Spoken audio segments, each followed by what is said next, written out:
Hi, guys. If you want to learn about raw, stick around.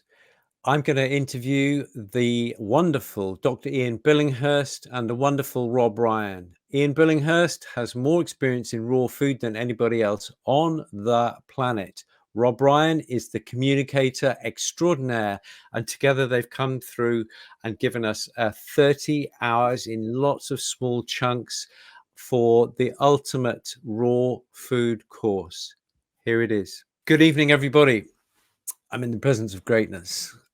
We have Dr. Ian Billinghurst, who there are probably 3 people on the planet who don't know, especially in the raw feeding community, who don't know. And I'm going to ask him to just introduce himself very briefly. But also, we have got Rob Ryan, who is founding many companies, but in particular, he's got a fermented food and vegetable supplement called Gussie's Gut, and he's here. But he's also a communication guru, and he's helping to get the message out. And he's created with Dr. Ian Billinghurst a brand new ultimate raw food guide. I'd love if I may detain you gentlemen for 1 hour also of your time just to ask you some questions. I've just started the course. It's fascinating. I love it. It's really going well. So if therefore I can just start and just give you 60 seconds. I won't time it, but if Ian, you can give us, I know it's impossible, but if you can just give us a resume of who you are. Good. Hi, Nick. Great to be with you. Who am I? Well, I started off as a very small child. I was young at that age as well, yes.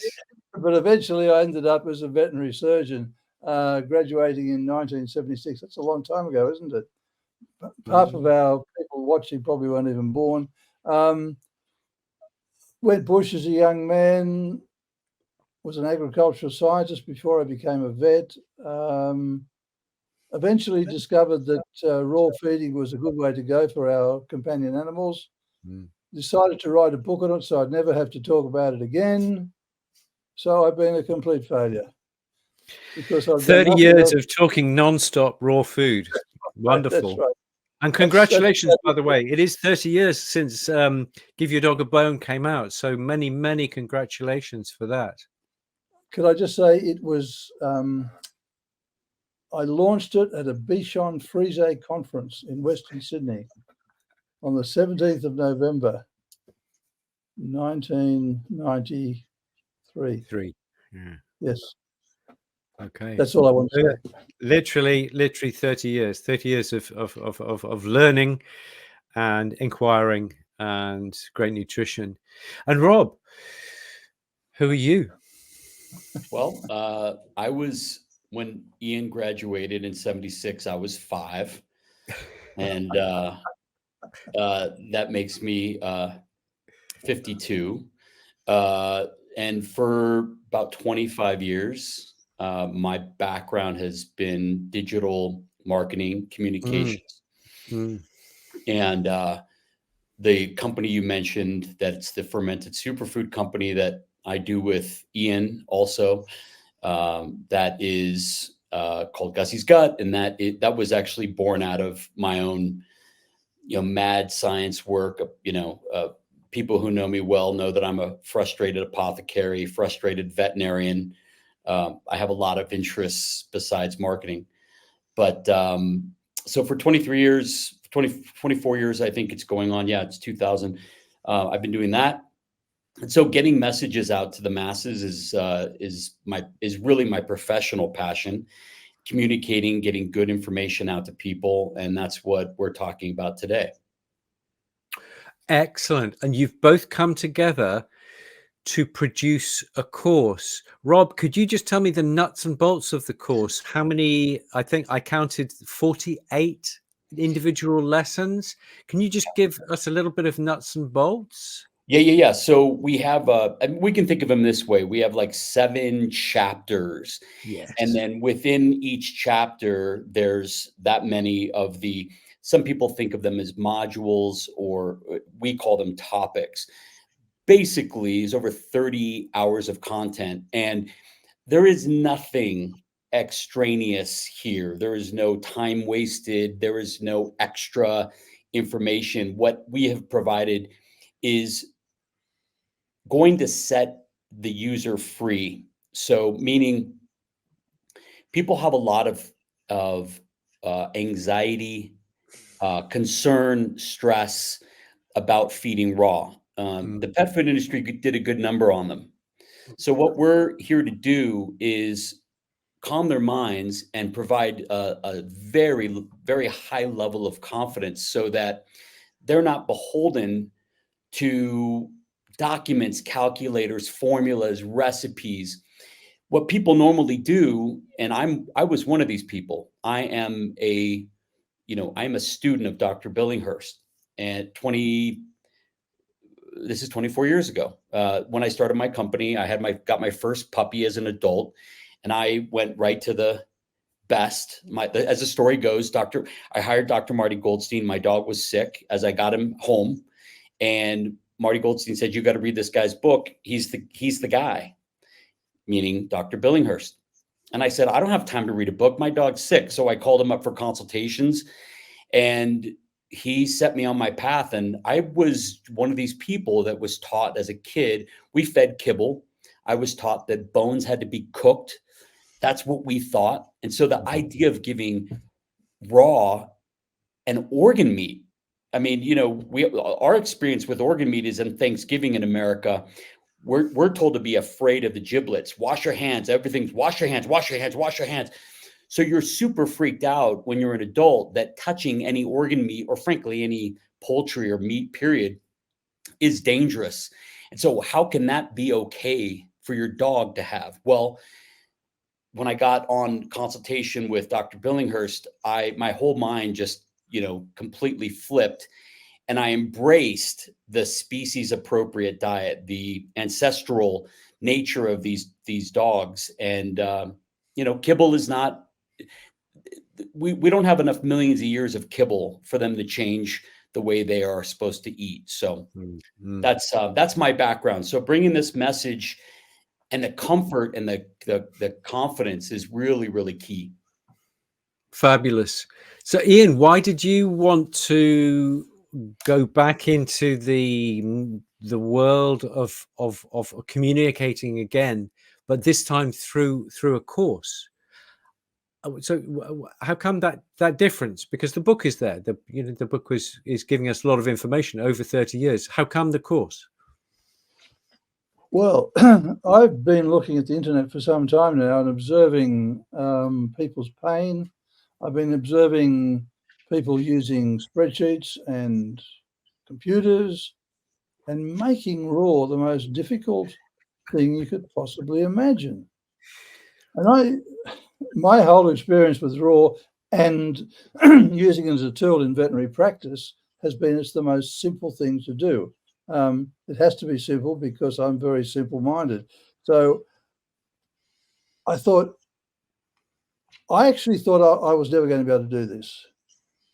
And I'd resigned myself to just quietly fading away in happy retirement. You mean doing solving your objective?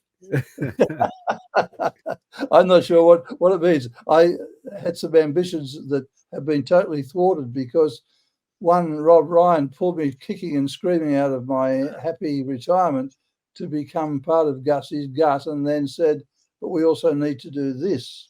Yes. And when given this opportunity, I have absolutely jumped at it because I believe it's needed. We need to get people back on the path of understanding what raw actually is as evolutionary nutrition and its whole basis. The problem is when I started to look at all the work that I'd done over the years in presenting and putting things together, what was a whole complete thesis in my mind, once you start dividing it up, it's a lot of information. And so hence the course. So the course starts at the beginning and works its way through. But by the end of it, people will have this common sense approach and they will, in inverted commas, get it. That this is what you do, this is how it works. You don't need spreadsheets. Look, sure, recipes are great. The most important thing about a recipe is knowing how to modify it. Because if you don't have all the ingredients, and most of the time, or oftentimes you don't have time to go down to the local supermarket or wherever, or there's just something available, what do you use as a substitute? And so this is where the course comes in, because your brain says, oh, that's easy. We can replace this with this, and so on and so forth. And a lot of the stress is taken out because people realize they don't have to make every meal complete and balanced. It's nutritional balance over a period of time. But what they're doing when they understand it is they're learning to follow evolutionary norms. And this is what the course is all about. And it's getting people's minds straight. So right at the beginning, I asked them to clear their minds, chuck out all what they thought they knew, and let's start afresh. Yeah. And Rob, where can people get hold of all the information they require? Are they going to be on the page now listening to this, or is this going to go to YouTube? Where can people reach the course? Yeah. DIYpethealth.com, just like the logo up top. DIYpethealth.com. Easy peasy. Okay, fantastic. And that's really easy to find. Even I found it. So it's a great one to jump into. Yep. So Ian, therefore, you stress in the first few episodes of the talks that you're giving, presentations, topics. A rose by any other name would smell as sweet. Right. Yeah. But you mentioned that your message has been consistent over the 30 years. Is there any difference in the nuance of what you're saying in the course today than what you were saying when you first wrote the book? Would you say, or would you say that it's completely consistent? No, I think it's consistent, but have there been embellishments, learnings, science that have come along? What I can say is that the basic principles remain the same. There's been so much science that supports what I said back then. And one of the most simple examples I usually give at this point is when I realized the importance of raw meaty bones, I said, I don't know why they're so important, but the dogs that eat that way as a substantial part of their diet, no matter what else they ate, were pretty healthy. And they rarely needed my attention. I thought, well, I'm going to find out why it is that they are. And in the course, I devote a lot of time to explaining why the bones are so important, why they are not just a calcium substitute, as so many people think. But one of the things that I didn't know about back then, and which I subsequently learned about, was their role in cancer prevention. And that's through the cartilage that they contain, because the cartilage has what's called anti-angiogenic properties. And angiogenesis is the formation of blood vessels. And in the case of cancer, if a cancer cannot form a series of blood vessels to enable it to get rid of waste, to get oxygen, to get food and nutrients, and therefore to grow, it cannot grow. So the presence of cartilage is one of those things in bones. If a dog consistently eats raw meaty bones all its life, that cartilage is dealing with these micro cancers that turn up. It's just part of the whole system. It's not the whole box and dice, but it's part of it. And the immune system's dealing with it in its own particular way. Microbiome, all those things. Microbiomes are things that we knew about, but we've learned so much more about. But this is going on. And this single thing about bones, the fact that cartilage is anti-cancer, is wonderful. Because I had observed very early on that dogs that ate raw meaty bones rarely developed cancer. And if they did, it was late in life. And the cancer they developed was rarely fatal or awful. It was just something that was there. And so, I mean, there are exceptions to that, of course. But overall, this one property of bones it just illustrates the lot of the science that we've learned, and there's so much more, but that's just one example. And so occasionally I find something, oops, that wasn't quite right, Ian. You had it pretty well right. What you said, nothing wrong with doing what you said, but your reason may not have been quite exactly right because you didn't know enough back then, but science is now pointing it out. So what I did was make observations and say, right, well, if we do what evolution says, in other words, as nature, and that's a word that I don't actually like or use, but if people understand nature as the sum total of evolutionary development, if we follow what nature requires or says we should do, then things just are right, because that's the way the genome, and this protect what I call our nutritional genome, and I didn't have those words back in 1993. This is what our nutritional genome now demands. And so, yes, what I've learned is because I've never stopped studying this thing, which I wanted to stop thinking about and stop doing since that time, because people have asked me to, and of course, my own mind compelled me. And the science just absolutely supports evolutionary understanding of who we are, and what we should do, and how it works on us in every part of our lives. Isn't it interesting that all the science is pointing towards raw food feeding as being the healthiest thing, and there are still no studies that I know of where kibbled feed has demonstrated any kind of superiority whatsoever to raw food. I mean, it never will it? But you know, they've got a lot of money and they've got a lot of influence. They've got a lot of laboratories, and yet not one study to demonstrate kibble superiority to raw, which is really interesting. Rob, I'm going to just ask you, what have you learned from Ian? I was going to say, what have you learned in 24 years? But that would probably take you 24 years to say. But yeah. How has your learning changed from the early days to the last couple of years? You've been working with Ian quite carefully, quite considerably in the last year or two. Yeah. What have you learned? Well, I a couple quick things that came to mind when Dr. B was talking. The other thing that he brings is, so what this is not. We recommend go buy his book. Go buy Give Your Dog a Bone. It's an incredible book. This is an extension and a more in-depth look at the material.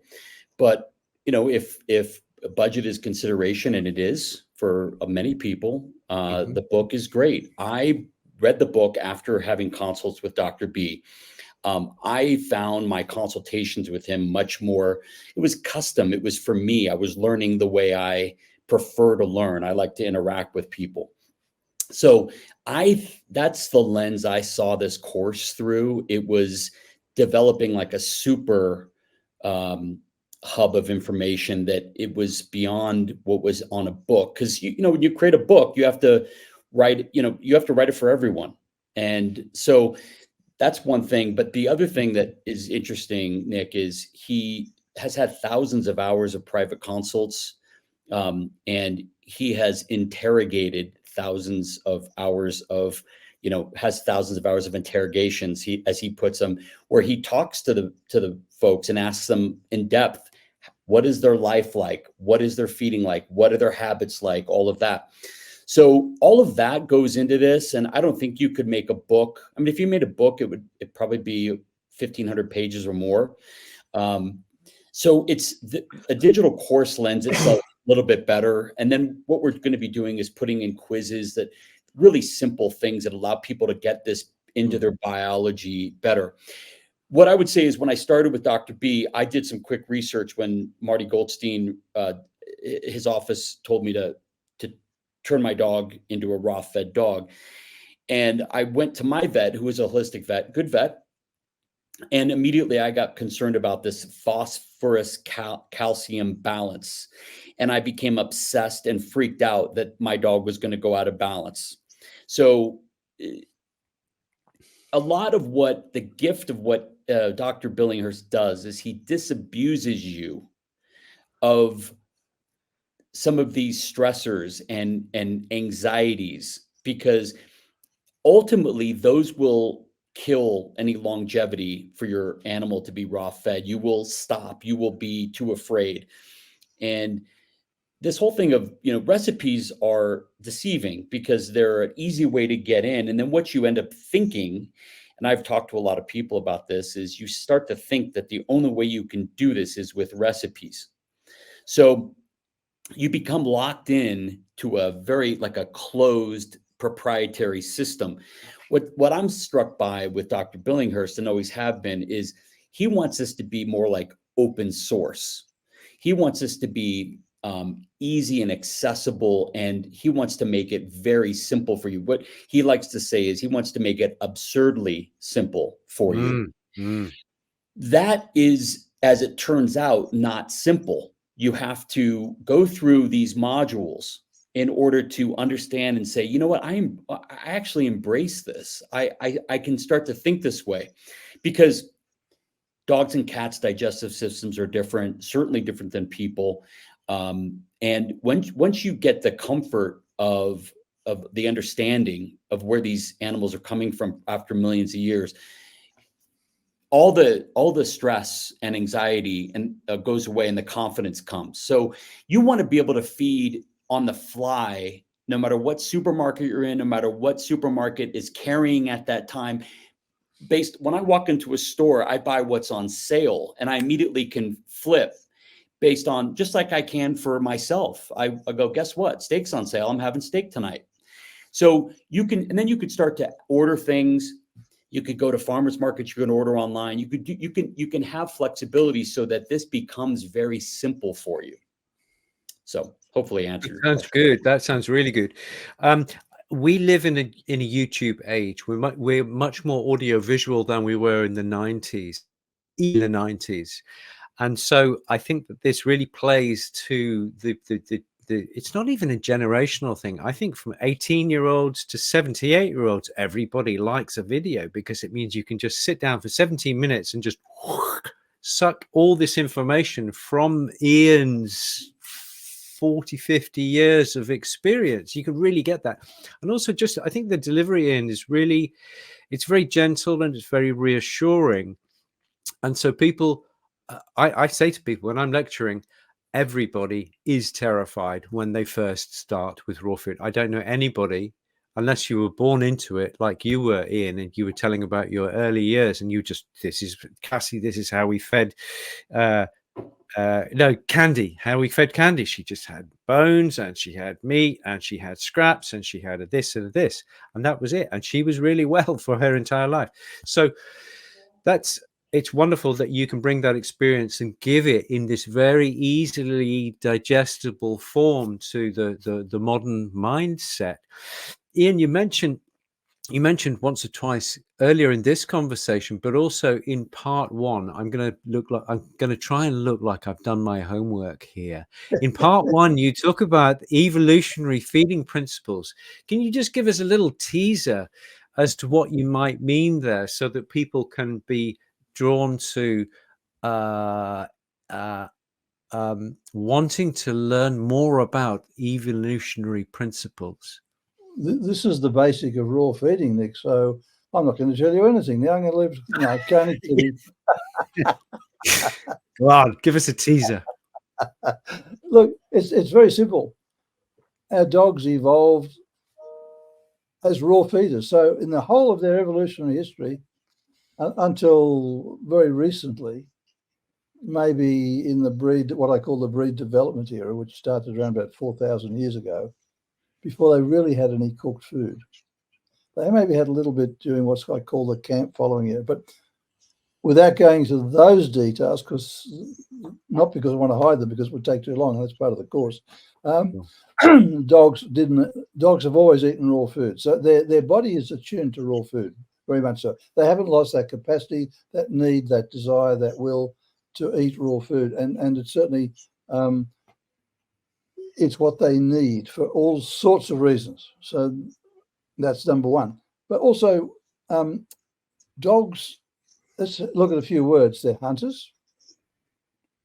They're coprophagic. They eat feces. So as hunters, they eat fresh food. As coprophagic animals, they eat feces. to some degrees, and if you speak to a scientist who talks about all this, dogs are facultative omnivores, or they're facultative carnivores, or they're carnivorous omnivores, or they're omnivorous carnivores. And I give you a thing called what I call the herbivore carnivore continuum to explain that. Sounds terrible, doesn't it? But it's really very simple when you see it. But the thing is this: as hunters, they eat fresh food. As omnivores, they can eat some vegetable material, and they do. They do it. I had a dear friend.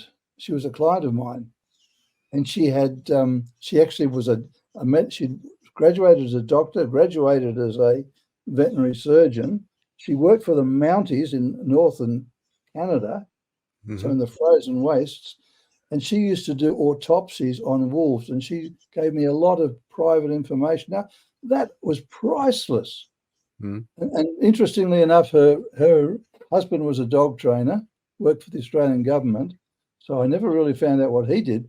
But what she did as a source of income at this stage in her life, she read palms. But that was beside the point. Okay. This lady told me about what these wolf autopsies that she did, and sometimes that they'd been shot, sometimes they were just found dead. But I learned a lot about that. So wolves are omnivores, but they're also scavengers. So as scavengers, they eat lots of bones, and they eat food that is rotting and revolting and horrible. So these are the principles. These are some of the principles. And once you understand these principles, you can look at the food and say, does this fit in? Would this food be eaten by a scavenger? Would this food be eaten by a hunter? And so on and so forth. So I take you through that. But again, of course, the course later on, I explain quite deeply why microbes are our friends. And we go Very into much that. so. Yeah, very much so. And I love the way it's not didactic. It's not you do this and then you do this and you measure this many grams of protein per kilo of body weight thing. You're not doing that. You're saying these are the principles. This is the ABC. Learn it, and then you can do what you like. Once you've got That's that right. blueprint, you can do it yourself. So the point is this. I'm not telling anybody what to do. I'm giving them good reasons for doing something. Yeah. Good reasons perhaps not to do something, but the choice was always, as a veterinary practitioner, I was never that sort of, it's something in my nature to lecture people, tell them what to do. I'll lecture them, tell them, no, that's actually wrong. But, it's your choice. It's wrong because of this, but it's your choice what you do. People would say, oh, you must hate the dry dog food. I said, no, I don't hate it. I just talk about it and say its drawbacks. If you have a dog that's got nothing else to eat and it's starving, I absolutely love that because it's going to keep it alive. But it's also got a lot. So what I'm really about is putting the power back in people's hands. When I was first in practice, I had up on the wall, there's only one rule in life. There are no rules. And there was something else that says something like, rules are for. Now, I was very hard on this one. I said rules are for fools, but what I meant by saying they're for fools, I really meant they're for people who just want to be followers, who don't want to think. But rules are not infallible. Rules are made to be broken. So when you understand why the rule is there, then you can break it with intelligence. And this applies to every facet of our life. Yeah, rules are great, but rules are rigid, and the range of dogs and cats that we're feeding is infinite, and there are always going to be minor variations that your dog fits 99% of the Billinghurst way, but doesn't get on with X or something else. It just makes them a bit itchy or something like that. So you just have to then, but knowing the basics, you can then very easily, within a very safe space, deliver a great diet with variety and variation. Understanding why and how you can vary it, and where the rules as such are should be broken. Yeah. Because this, and every family is different. Every situation is different. Every season is different. Where you live, different things are growing. Animals are fed differently. You have to, once you understand that, but that sounds complicated, but it's not. Once you understand just how to approach all that sort of thing, and that's what we're here to teach. Well, that's the, if I could just jump in, what you just said is, it sounds complicated, but it isn't. And that's what we're trying to do, is just demystify and make this, I mean, Nick, you're an absolute, maverick in this realm. You know full well how difficult it is when somebody wants to embrace this topic, how difficult it is to actually get it in them and for them to own it. And all of this stuff, that we're talking about here, I have days where I just feed only tripe to my dog, and people, would go, "Oh my gosh, is that enough protein? Is that enough? Is that bad?" I have days when every single week, I fast him once a week. That came only from Dr. Billinghurst. And it makes perfect sense to me. Intermittent fasting, all this data is coming out. I just saw Dr. Karen Becker post something about the data on intermittent fasting. I've been doing that for 24 years. I have 3 dogs that I have been using these practices on, that are big dogs. They're Labradors, and they've lived incredibly vital, healthy. No, we don't go to vets for anal gland issues or diarrhea or vomiting or smell. They smell bad, or their teeth are incredible. They go, the cleanings are far less than people I know that are going every 2 years, every 1 year. All of these things are because of this diet. It's the foundation of everything. And one last other thing, if I may, when we're talking about the wolves and all of that, all we're really trying to do here, and I hope that you both will agree with me, is all we're trying to do is mimic nature. That's it. We're trying to mimic a really good scenario in nature. And with our company, the microbiome company, Gussie's Gut, that's what we're trying to do also, is we're just trying to bring nature to be a little bit easier and more convenient. That's what they do at a lot of great places, like, all over. Zoos try to do that. You're trying to mimic nature. And the kibble companies, they tried to do that. They try to bring convenience to the home. It just doesn't cut it, Yeah. Just jump in there, if I may, Rob.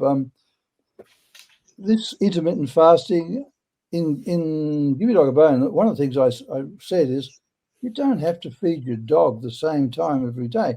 And if you happen to miss a meal, and it still applies, doesn't matter. Yeah. And if we happen to miss a meal, we're not going to keel over. But more than that, if you think about how dogs and wolves lived, the rabbit didn't turn up at 7 o'clock in the morning, boom, good. Then 4 o'clock in the afternoon, boom, good. Perfect. It turned up when it turned up, or it didn't turn up at all, or it wasn't a rabbit, it was something else. So intermittent fasting, feeding at odd times, all of these things, I didn't use the term intermittent fasting, but it's a trendy new thing. Yeah. Yeah, but it worked out to be much the same idea.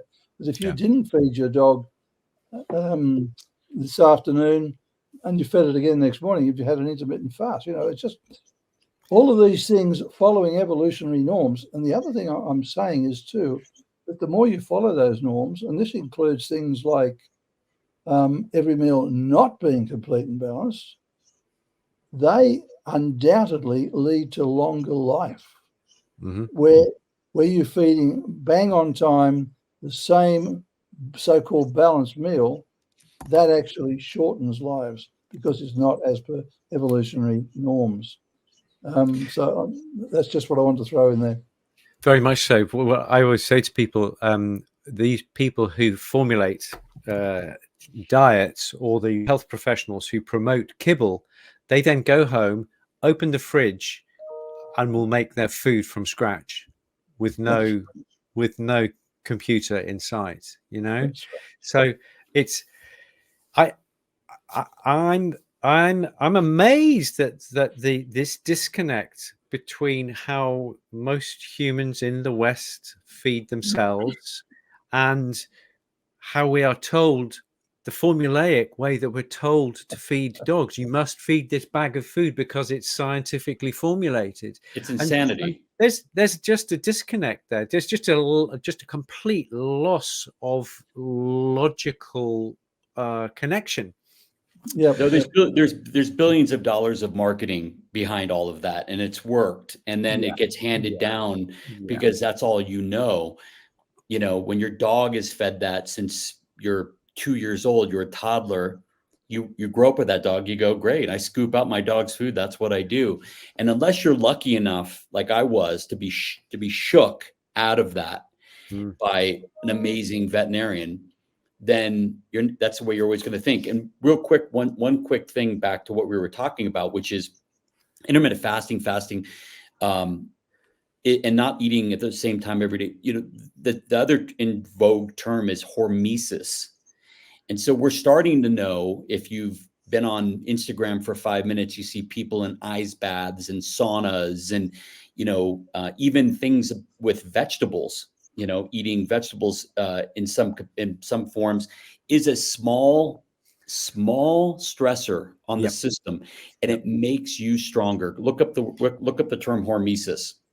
Yeah, this is good. Hormesis. Very good. How long have we got, Rob? I don't want to crash the party. As long as you want. Yeah. Okay. Great. So,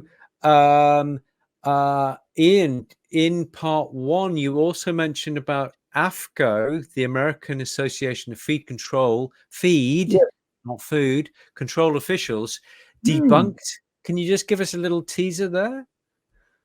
Well, oh dear, these people, they are the basis of computers and spreadsheets and so much worry. But I talk about the fact that, one quick teaser. Yeah. You can verify a food by having it chemically analyzed. So if we put together a food made of old boots, sump oil, and cardboard, and throw in a complete and balanced mineral and vitamin mix, that will pass the AVCO test if it's in the right proportion of old boots, sump oil, and cardboard, because it's got the cardboard as carbohydrates, it's got the sump oil as fat, and it's got the old boots as protein. So that's one way to pass it. So that's really, this my food is AVCO approved. Brilliant. Good. Sump oil, old boots, and cardboard with a wonderful supplement added. Okay, so that's one way that AVCO works. Yeah. So the other way that AVCO works is that if you take 8 dogs and you find that 2 of them don't pass the feeding test that you're doing for 6 months, they might have lost too much weight or whatever. So throw them out. They don't count. So down to 6 now. I think they haven't lost more than 20% of their weight. They haven't got any obvious signs of deficiency or excess, which is often difficult to get. These are mature adults, so they've had a life where their body has stored probably adequate nutrition. So in 6 months, it's very difficult to show nutritional excess or deficiency. You can get just about any dreadful old food to pass the AVCO test. So they're the 2 things that allow a food to be AVCO compliant. Yeah. And I would guess, if anybody's ever seen the AVCO book, it's in here somewhere. I've got it somewhere on the shelf here. Not because it's a nice book to have. I prefer my art books, but it's about that thick.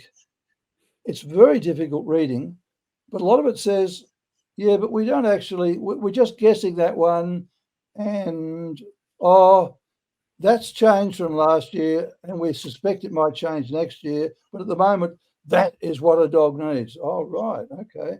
So it's a very believable text. The tests they use are entirely sound, not. I just go through that sort of thing. Great. What Okay, I I think that's realized, fascinating. Yeah, because it's the gold standard, isn't it? From you know, all the board certified nutritionists will say, is it AFCO? If it is AFCO certified, has it been through a feeding trial? And yet it's a gold standard that's actually made of gold leaf. And yeah, it's that deep. It's less than a micron deep, and the rest is brass or zinc or whatever. Yeah, it's not. It doesn't pass a real test.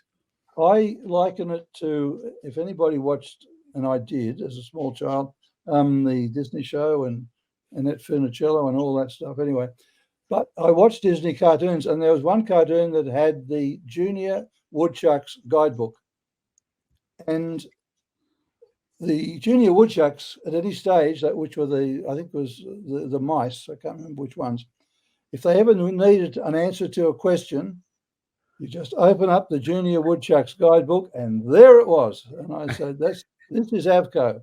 And all our vets these days are like, this is Huey, Dewey, and Louie. Yeah, that's it. Yeah. It's, they're just reliant on this Junior Woodchucks guidebook, which supposedly has every bit of wisdom ever known to God and man. Of course, it doesn't actually.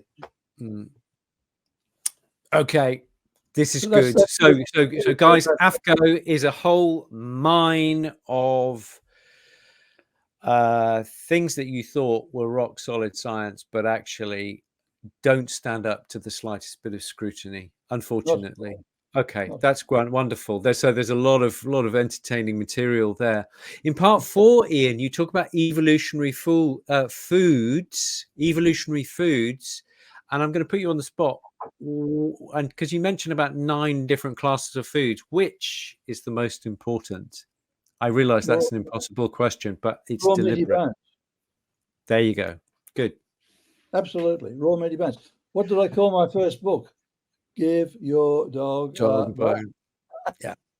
Which I realized later I nicked from a nursery rhyme.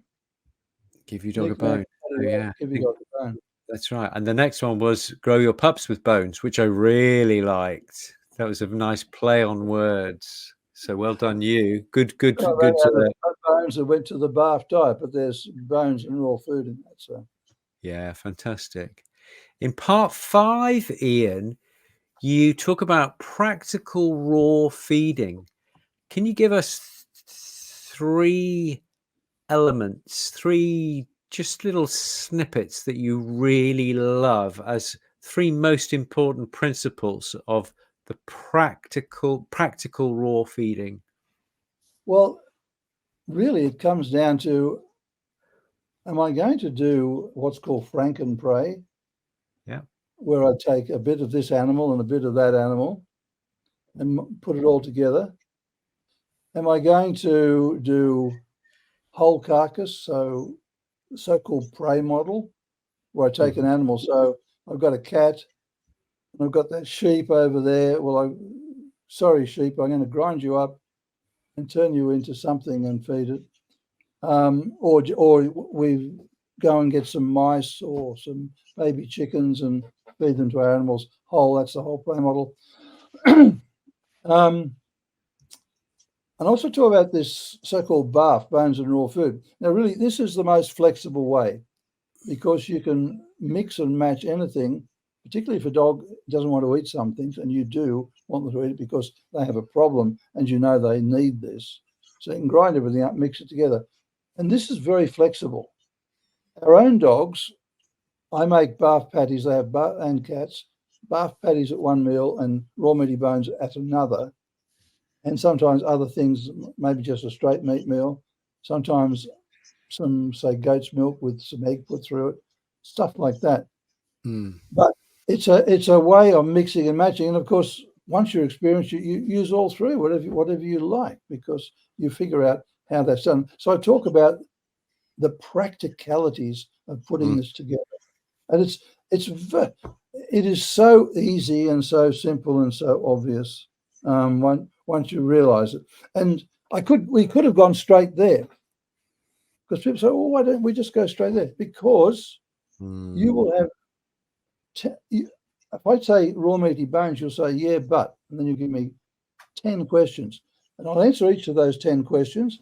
And then you say, oh, yeah, but okay, answer to number 3. I've got other questions about 1, 2, and 4, 5, 6, 7, 8, 9, 10. But just let's go to question 3. I've got 2 questions, and those questions will lead to another rabbit hole. The course is to cover the rabbit holes, so that when you get the practical feeding, you say, yeah, no worries, I understand that. It's simple. Yeah. So we're covering those rabbit holes before we get to them. And so you've been down all the rabbit holes like a ferret, ripped out all the rabbits, worked it all out, and now you can just go to the meat and bones, if you'll forgive the expression of the allegory or whatever, and there you have it. And you say, oh, I knew that. Yeah. And that's where people arrive. They arrive at a point where they say, I kind of knew that. They didn't want to believe that was what it was.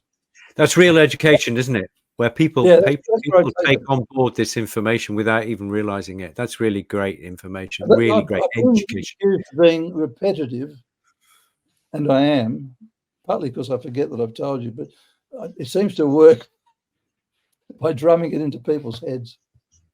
Repeat the important stuff. I think there's value there. Rob, you've been on the receiving end of the Billinghurst method. Any reflections? Yeah, I mean, the way that Dr. Billinghurst just said he feeds his dogs exactly how I do it. It's the term that I prefer to use is, for me, it's an unconscious competency. Unconscious competency. I don't have to spend a lick of energy wondering how to feed my dog daily. And this is the thing that Dr. B is talking about, going down these rabbit holes.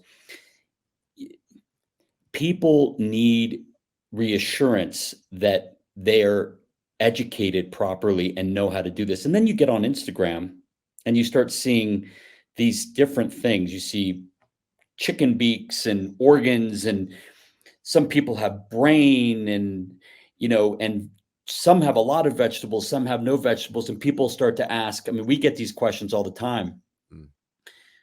Should I be giving more vegetables? Should I be replacing these vegetables? What about zinc? Should I be giving zinc? Should I be, all of these are people don't even realize that they're so stressed out about being correct. And so this is about giving you the unconscious competency of being able to feed your dogs or cats. I can't come to that enough. It's a gift to be able to have confidence. It's like in the UK, in Australia, they say, keep calm and carry on. That's what we're doing here. We're giving you a calm reassuredness and a confidence so you can move on. And, your pet's food does not have to be the focus of your day or even the focus of your 10 minutes. You should be able to go into a store and boom, pick this up. Great. This is $2 off today. I'm buying this, and this is what it's going to be. And I know I'm fine, and my animals are going to be fine. And I'm doing a great thing, a great service for my animal today. This is a great meal. Fabulous. Unconscious competence is a great phrase. Yeah. Wonderful, wonderful. Okay. This is very good. Now, what was I gonna say? I've got so many questions, guys. But I'll say while you're looking, Nick, I'll just say this: the DIY pet health platform that we have built is the first course is Dr. Billinghurst's course in it. We hope to feature very, very high level courses from other great people who may or may not also be on this call right now. But this we want to go in depth into important topics. And also what we really hope is that veterinarians come to us, young veterinarians, so that they can either learn or they can point their clients. If they don't wish to consult their clients on raw, they can do both.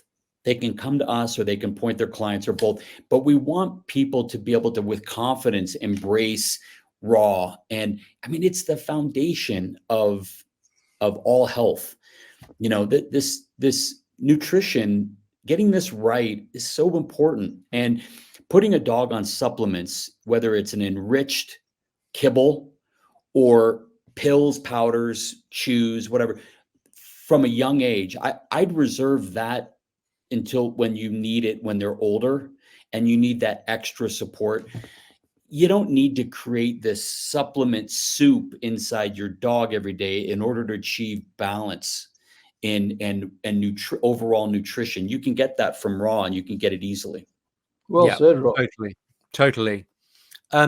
Ian, final question. The last penultimate section is about cats.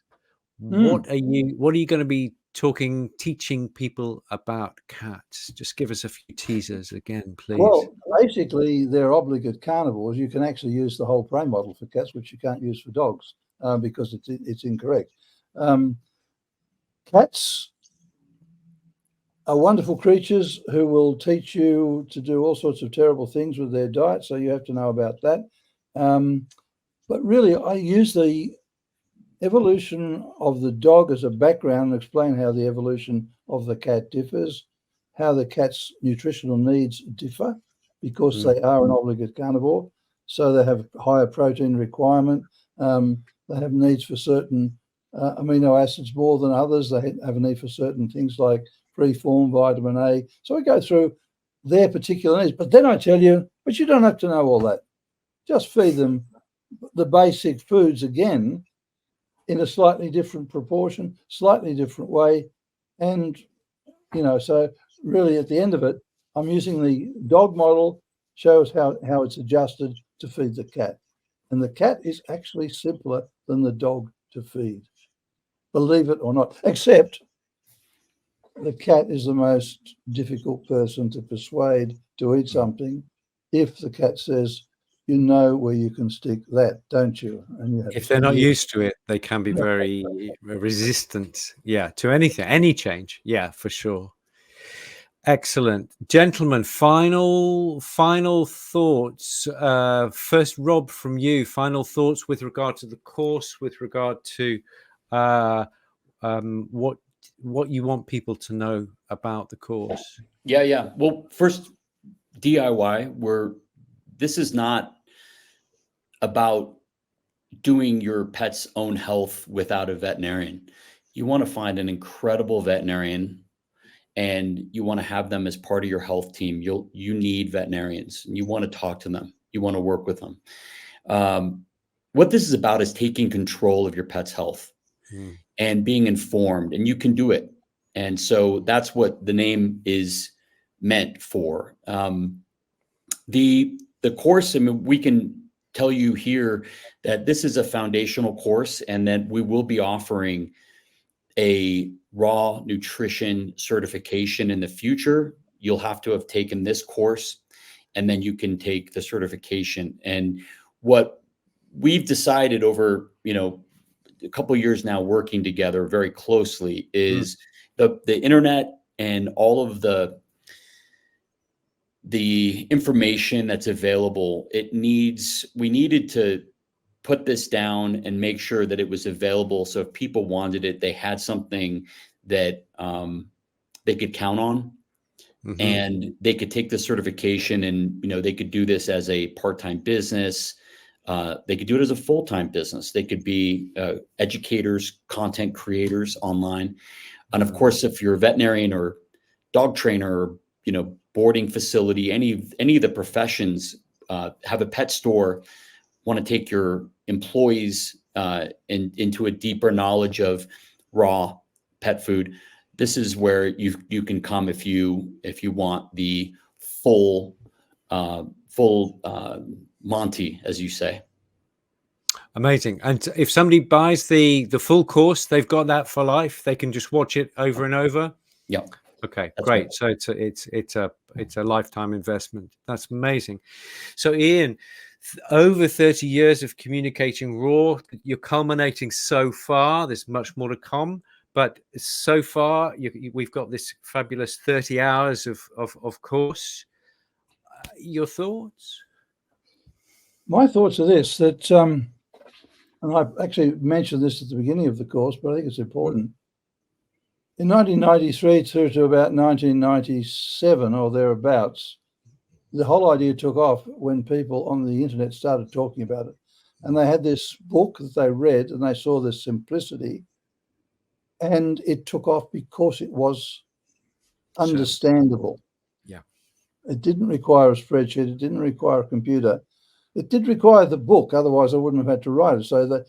But now this course is like the book revamped, but now presented in video form to make it more easily accessible for people, and to show them again, once they get it, as they did back then, how to feed raw and the enormous benefits by actually taking animals off food that is causing problems and replacing it with food that actually doesn't cause problems, and in many cases will solve the problems that the other food had created. But what I made the point, and I make the point now, this whole idea of raw would never have taken off if I had presented it in the form of a series of recipes and things that you had to have a spreadsheet for, that I sold spreadsheets and all that sort of stuff, which I couldn't do anyway because I had no idea about that sort of stuff. It's too complex for this small brain. Instead, I presented a very simple message, set it out in chapters, how to go about this, wrote it all down, and now that course, that book, in a sense, is now in this course, but with so much more science behind it, and you're hearing it directly from me as if we were in the consult room together. And when I do consults, it's always a learning experience for the person being consulted, because I spend most of the time teaching them all this stuff about raw, but in a very abbreviated form as best you can in an hour, and deal with the problem. And the joy is, for most of their problems, they disappear simply by switching them to raw. But that's a whole other story. So this is, if you, in a sense, almost all my writings now condensed into this course directly from me and presented where you don't need a spreadsheet or a computer. Amazing. Also, Nick, let me also just say that for those who haven't gone into it, we have broken this down. You don't have to watch, like, this isn't like watching a 2-hour lecture. You're able to take it off in bite-sized pieces as you have time in your day, and you'll just be able to pick up where you left off. And so that's really important, is making it accessible and easy for people to use. And the other last thing that just comes to my mind, because you asked, is the Q&As that we'll do with folks, our students. There are specific questions about they can ask them about the course or about their pets. Yeah. Those will be recorded, archived, and then searchable. So when people have questions, the students will have access to all of that archive of the Q&A. So they'll have more than a wealth, more than I ever had, of access to the information based on they can ask very specific questions and get the answers they need. So with the power of the internet and technology, we're able to do really cool things with that, make it searchable. Okay, so it's going to be an encyclopedia of questions and answers on every conceivable raw topic. That in itself is going to be really, really, really valuable. Okay, gentlemen, absolute pleasure. And look at that, we're at 58 minutes, and You're a pro. It's like we were trying for an hour. Guys, it's just such a pleasure to have you both as part of the Raw family. Ian, you're possibly the grandfather. I'd like to think the godfather or the dog father, perhaps. I've never put a single horse's head in a bed yet. I'm sure it's very nutritious. I sure would be.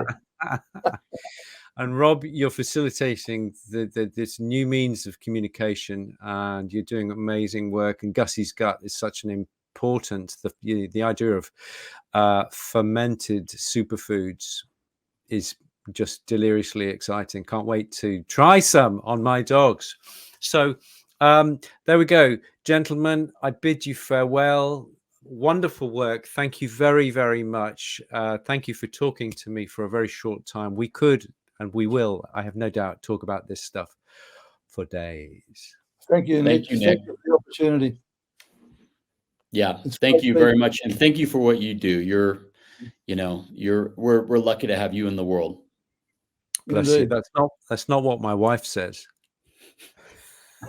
That's a wife's job to not say It that is a wife's job to keep your feet on the ground. firmly. Indeed. I Very can much attest. so. Thank you. All right. Thanks, Nick. Thanks, guys. Thanks, Good Rob. night. Good night. Good night.